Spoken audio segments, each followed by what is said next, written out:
another instance CC that's on a different DR, for example, like a mage with a Palm Poly, or in this case, it's a druid with an NS Cyclone, it may not be as strong as it is normally, but we'll have to see. I know that MLS usually does fairly well against Monk TSG, but we'll have to see kind of how the boom conversion does against it as well. I'm kind of interested to see this matchup. Yeah, it should be pretty interesting to see. And once again, it's kind of like some more unusual comps, so it'll be interesting. I think LSD2 is actually pretty good. Yeah, like I played actually some with Nada's Moonkin ult and stuff, and it was actually pretty fun. Famous W. Pardon me? The famous W map. Oh yeah, yeah, yeah. It's pretty fun. So I think that it's actually, especially with full gear, I think that it'll be pretty powerful. Like the amount of pressure you can actually get out is quite high, and Moonkins have really good utility as far as like the healing that they can put out, especially with heart and everything, is pretty wild. Yeah.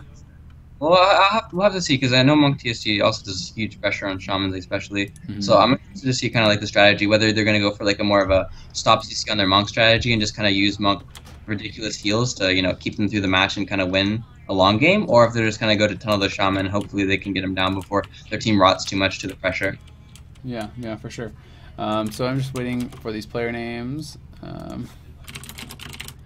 Oops.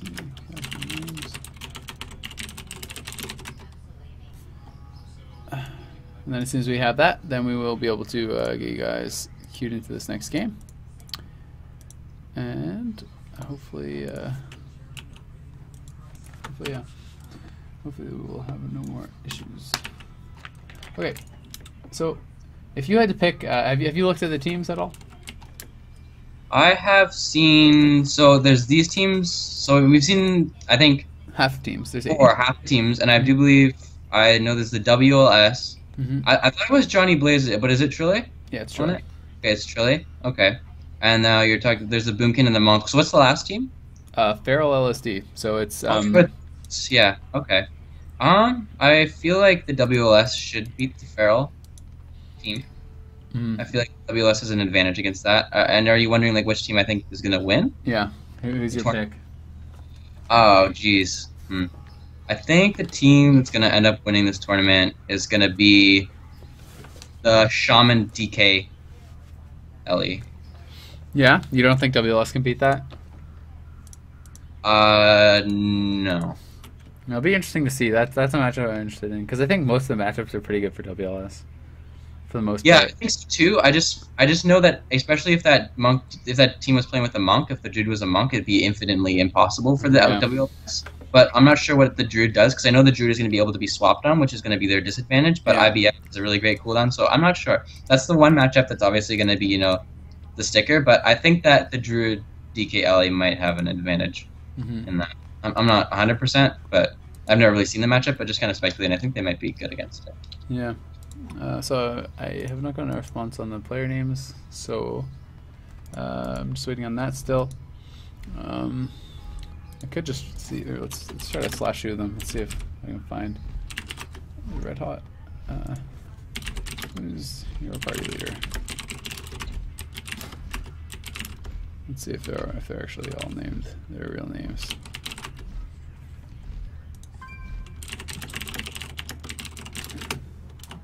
We'll ask them. Okay.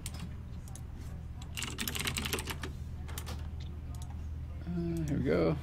Red Hot. Okay. And if the do you even? Okay, they are ready. Cool. So I'm just gonna queue them up. Splendid. That should be popping up momentarily, I do believe. Yep. There. Niagara Arena's launching. All right. Okay, great. Now let's define the teams, and then we so are it's good. Looney. Okay. Yeah. Okay. Blue.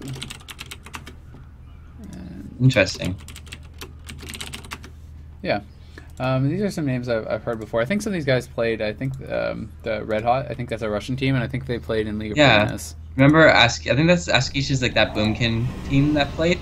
The Boomkin Warrior or something? They didn't do too hot, but Boomkins weren't that great back then, honestly. Yeah. But Looney was the Hunter or something, I believe, in the Gas Presents tour. I'm not entirely sure, but he also I know he plays a Shaman, a super high rating on EU as well. Plays a lot with Trillet and stuff, so I know he's very good on that. It'd be interesting to see this matchup. I've never really seen it. There's no really LSD2s that exist on US. So yeah, just like random people messing around. Yeah. Someone that plays it too seriously. Yeah, but no like consistent LSD2 teams that play all the time and are kind of known. But the game is starting up. Why don't you take it away, Azale?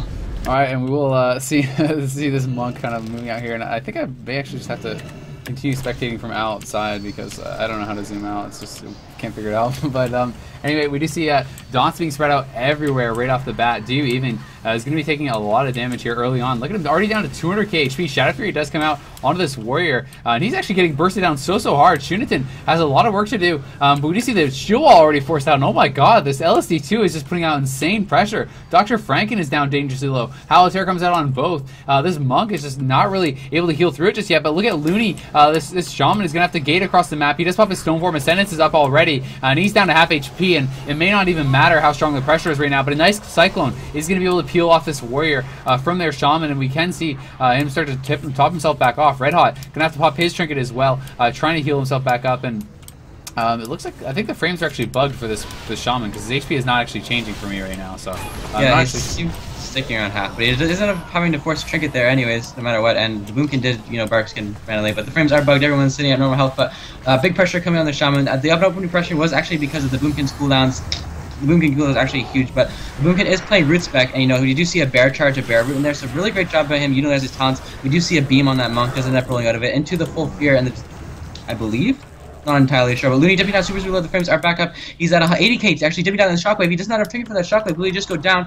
Oh my god, Sterling comes oh my god, 40K. Sterling at like 2, yeah, like 2 life. Just oh my goodness, so lucky. Like sitting at 40k with his full shockwave. Not surprised he lived, but the pressure is still coming on from this team, and looks like the LSD is actually having a huge time dealing with this pressure. But the Boomkin is just spamming with those cyclones on the DPS, but I do believe both DPS on the enemy team are GR'd, but we do see the full clone coming out of the monk. Maybe huge pressure going to come from this LSD2. We'll have to see. Yeah. But I mean, LSD2, they do have a full hex out on Shuniton, and we will see if they're going to be able to get anything done with it. But I think Looney's just going to go down, man. I don't think he really has anything else, and he gets gripped into the center of the map. He's down 100k HP. A nice Cyclone does come out. We see the Life Cocoon coming out as well. Dr. Franken and Do Even were both pretty low. Dr. Franken is still sitting pretty low. Looney actually got himself top back off with those really nice peels from the Moonkin, who has really done a great job so far this game. Shuniton is basically but he does have Manatee. We'll see if he's going to be able to get that off. Dr. Franken may go down low. Shadow Fury catching both the DPS here. They're trying to swap it over onto Red Hot here now, but it may be too late. Do even down to 100k HP, catches a big heal there. The gateway is used. We see Dr. Franken still now sitting out here in the middle onto Looney, trying to get that damage out, but this monk is really struggling, man, and if full clone comes in on him, he's gonna have to sit through this. This could be the end for Do Even. Both the warrior and the DK very, very low. We see the last stand comes out. AMS came out there as well. That is gonna keep them alive for now, but as that expires, they could be in big trouble. Yeah, the full Halitair coming out onto that monk. He doesn't have Nibble Brew that, so we just trinketed to fear Nibble Brew, so he is out of breaks, and that is his last break. He has no more breaks for CC, so if this LSD2 is going to be able to, last for a little bit longer, for maybe the next CCDR, they're going to be in a really, really good spot. And the Boomkin, it is noticing that he's just spamming Cyclones, Cyclone the Warrior, and then Cyclone the DK, kind of abusing that latency where if you can Cyclone 2 targets, in fact, 1 sticks for a couple seconds, and the Warlock's just spamming fears on DPS, and we do see that full clone coming onto that monk. This is the time for this LSD2 to get that pressure. Looney just, kind of staying back as much as he can. We do see the Gargoyle coming back out, though. That means Recklessness is back up, so going to be huge pressure from this monk team. So, they may have a lot of cooldowns, but they do have their offensives up, and they're putting it on hot onto Red Hot. He's dipping down, not too low. He doesn't have porting out there. He dipped down to half for a second there, but he doesn't just porting out, doesn't it be okay? And Looney's mana might become an issue pretty soon because they're going to be switching it over to him. The Mortal Strike effect does go up, so we know they're going hard on him. He has a trinket there with the Soul Reaper on him, so dipping, super low. We might see this Reckless come out soon from this Warrior. Yeah, and I mean, Stoneform and Ascendancy's there as well, and he's kind of just trying to run away. He pops his Spearwalker's Grace also. Do Even is very, very low, though. He's down at 200k HP. The Halitair comes out on Shuniton. He's sitting through that. If they can follow up any CC, yeah, they do get the clone onto him. Could this be it for the Warrior if they can get over to him? They don't have any dots up on him right now, but he's going to get rooted. They're trying to get something going on him, but does not look like it's going to be enough. And yeah, Looney very, very low in mana, and Shuniton, he's going to have the Manatees. He does get cloned once again. We see that shield wall comes out from a sketch from that Moonkin. We do have Looney actually drinking behind the pillar, so this is a really big moment for them. If he can get a big drink off here, they may be able to try to come back into this game, but it looks like the frame is bugged again, and I can't actually see how much mana he has. So this looks like Skullbander's down though, and Reckless has been popped onto I think the Shaman. Not exactly sure, but I do believe they're on the Battlemaster Healthstone come out and he does gate away there. So that is Battlemaster Healthstone, so huge heals coming up from there and the gateway, so playing super defensive on that. But we do see the Root Beam coming on onto this Monk, so great job by the Boomkin. You know, even though the enemy team's popping their cooldowns, you know, he's playing defense or playing aggressive, getting those Root Beams, getting those CCs on the Monk, because you're never going to win if you're not going to CC a Monk. They just have the most healing ever, because we see, you know, he's sitting in a root there and you just see his character spamming those instant healing spheres, you know, healing probably for about 60-70k at a time, but we did see the bubble being forced on it to do you even, which, you know, is a 2-minute cooldown, so it's a pretty big cooldown being forced out from this Boomkin team. But Looney, oh my god, the frames came back, he's dumping down, you know, he's at 180k health, he's really big trouble. The Spirit Link is end up being forced by them, but that was the Moonkin cooldowns as well, so they did end up trading Monk Bubble for the Moonkin cooldowns, which isn't too bad. The full clone comes onto the Monk, this enemy team down is dipping down pretty low, the DK does trinket that root. They want to get the pressure, I mean, this DK team, I mean, maybe they feel like the time is running out for them, they want to get a kill soon. Full Fear does come out, yeah, onto the Monk. He's going to be able to break that though, but his Skitch, this Moonkin may just actually go down. Sorryfor is up on him, he's so low, and Looney can't heal through this split pressure. I think that's going to be it. Yeah, Skitch does go down. They swap to the Moonkin. They get that kill so fast at the end. Looney just, you know, he had the warrior on him with the DK on his Monk, and he just was not able to deal with it. He couldn't heal them both back up, and unfortunately for them, it means HaxanCleave is going to take their first game. Yeah, well, a lot of pressure from this this warrior team. Wow. Yeah. I'm surprised that I feel like a Boomkin is actually a really good target for Cleave teams to go on. They don't have a lot of mobility, you know, to kind of get out of there, and you know, it's always kind of been the strat for whenever a melee team fights against an LSD, you know, to kind of tunnel the Boomkin, you know, get through his cooldowns quickly. But the LSD2 actually did a really good job. I feel like maybe I'm kind of surprised that this, you know, this Monk TSG isn't playing Horde for the Undead Monk, because I feel like that's really powerful. Yeah, it is kind of weird he's playing Night Elf. That's fair. But yeah. I mean, I don't know. At the same time, I really do agree with going on the Moonkin, because really the only reason that they were even in that game past the first like 30 seconds was because he was getting so many cyclones. Like, yeah, he was cycloning everyone, and they're constantly saving his shaman. So I think that the kind of split strategy is actually pretty good. Like, putting one on the Moonkin and one on the shaman, and you know, if one starts getting lower than the other, then you both swap. But I don't know. Yeah, for sure. I do feel against like Monk TSG, like the best Monk TSGs that I've ever fought, they play very scrappy. They don't tunnel a target. They don't play like clean. They don't try to get a setup. They just play scrappy and try to stop as much CC as they can, because healing isn't really a problem if your Monk isn't CC. It's not damage that matters. It's more so the CC on it that matters. So every time that I've ever played against one, the best ones that I fought have been the one that stopped the most CC and kind of run around and try to do that more so than just tunnel damage. So yeah, good job by them to kind of realize that a Boomkin was a good target at the end, because he was preventing their kills, because the Warrior and the DK were just being spam cyclone on cooldown, and that was definitely affecting their pressure quite a bit. Yeah, no, it was making a huge difference. Just try relogging. We'll see if that'll fix the zoom out thing. Have you figured it out? Do you know how to zoom out? Zoom in and out? I pressed both mouse buttons together, which is, you know, you can move forward with that. But in the spectator client, it zooms in, and then there's no way to zoom out. It seems. Can't zoom out. Yeah. So. Well, this is my first time on the client, so I don't know either. Let's check. Yeah, let's see if the instruction guide has anything. It doesn't say anything. It doesn't say anything. I looked. Well, I messaged VHL on Skype. We'll see if he replies to me. Maybe VHL knows. He's been using it for an extremely long time. Hopefully, he has an idea. Well, okay. Anyway, PNR and stuff is interesting, but that's definitely not it. Yeah. I'm not sure.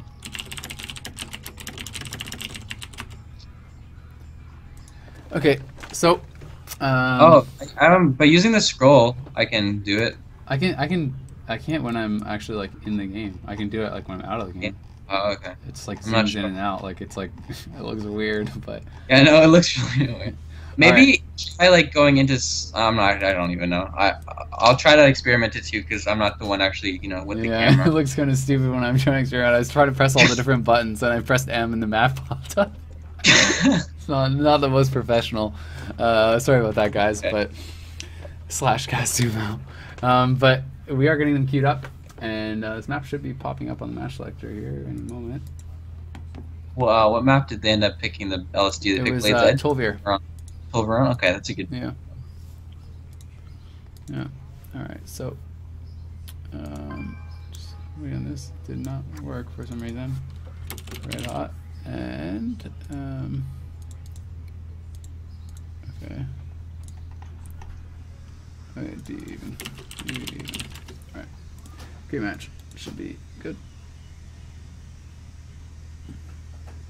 Yeah, it's up. Perfect. Okay. Still fine. Perfect. Alright, so we can join up. And this is game 2, guys. It is a best of 3. This is both teams' first match, so you know, it's still a pretty big deal. Okay, relogging fixed it, so I just have to make sure I don't ever press both mouse buttons at the same time. Alright. That's actually pretty difficult. Yeah, I know. Good luck with that. Yeah, I know, man. I'm so used to pressing them together. Yeah. It's gonna be a struggle, but that's okay. I'm sure you can manage. I'll do my best, man. I'll do my best. Alright. So I think this map's actually going to help the Boomkin team a lot. These pillars are really, really big, which actually does favor a Shaman team that has to play defensive because they're able to run around that, you know, get that passive healing from the healing stream of the Riptide. Just able to let Looney kind of catch up every time that he needs to with especially the big, large distance of Gateway. Can help him, you know, kind of escape the frightening Dr. Franken and Do You Even. Yeah, and also the fact that the gateway can be such a long distance between the pillars really pulls the monk out into the middle, which is going to make it, I think, a lot harder for him to heal through it. Yeah. But anyway, we do have Do You Even here charging on in. He's going to be starting off onto the Warlock. They did try to stop that gateway, weren't able to do it, unfortunately for them. The Stormbolt does come out onto a Skitch. That is the Moonkin. We see the in-cap over onto Looney from this monk. Shadow Fury does come down onto everyone, really. Nice Shadow Fury there from Red Hot. They're going to swap it over onto Looney. Looney going to be taking quite a bit of damage here, actually, early on. But it looks like, yeah, the Warriors is going to go right onto him. Both players are on him. He's taking a ton of damage. He needs to gate out of there. He hasn't done it just yet. He could actually just theoretically go down. He triggers, but he gets gripped away from the gateway, and he's getting hit so hard right now. The Spirit Link already having to go down. Heart of the Wild heals already coming out as well, but his HP is still dropping. Healing Tide get put down as well, and now they can't really get away because they don't want to get away from their Healing Tide, but they have to anyway, and so many cooldowns have already been used. Every single cooldown from that Shaman has been used, you know, Ascendance, Healing Tide, you know, Link, Heart of the Wild, everything's gone now, and we do see the fear into the Root Beam on the Monk. The Monk did not have any nibble in the opener, and the wall comes out from Do You Even, so instantly playing defensive on that Root Beam, not wanting the Monk to trick it, and we do see half fear coming out onto that Monk, the Rallying Cry being forced out here. So this LSD kind of turning it around, you know, kind of turning the flow of the battle, you know. Shaman has to use everything, but they're pushing back with the CC on the Monk. We do see the Cyclone coming out on him. Rallying Cry's gonna be falling in just a couple seconds here. We do see the Monk bubble come out.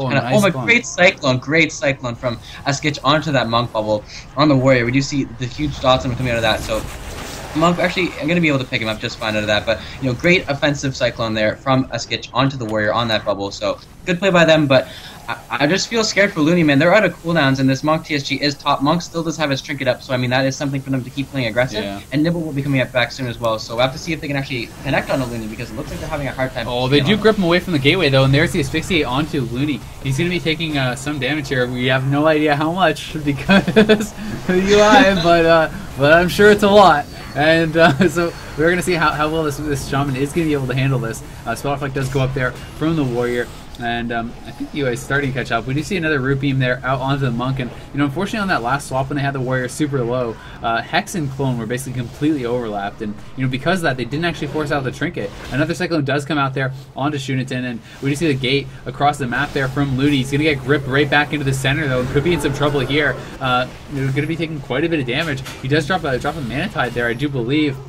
And now the HP has updated, and we do see he's down at 100k HP, 90k HP, and I think he's going to go down. He does fall, and that is that. And HaxanCleave actually making it look easier this time around, man.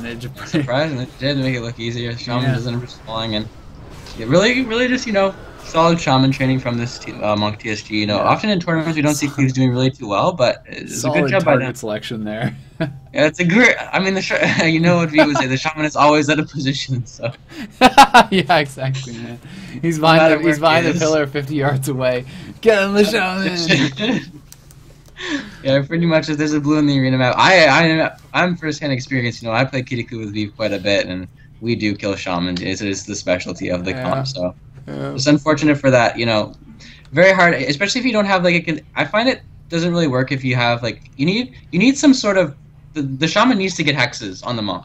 That's basically how they're gonna win. The Shaman needs to get those hexes, and it's just so hard, especially when you're being tunneled, to get those hexes, get those, you know, off DR, you know, quote unquote like sheep type CCs on the Monk. Those would just make the biggest difference, because that's something, you know, that, and then you can just do full Cyclone off that he has to Trinket into Fear. I mean, he has a lot of breaks for Fears, but eventually one will set. And Just telling the Shaman is going to eliminate that completely. There's no way the Shaman is ever going to Hex if you're routing him like that. He needs to be defensive. And so just good job by them, you know, kind of realizing what they need to do, which is often the problem of Cleaves versus a lot of teams. They don't really know what they need to do, but they realized what they needed to do to get the win, and then didn't tunnel the Shaman and ended up killing him. So nice on them, I guess. I mean, they did get one Hex, actually, but like I said, unfortunately, the one, like, heroic effort, you know, he uses to get the Hex out on the Monk got wasted because they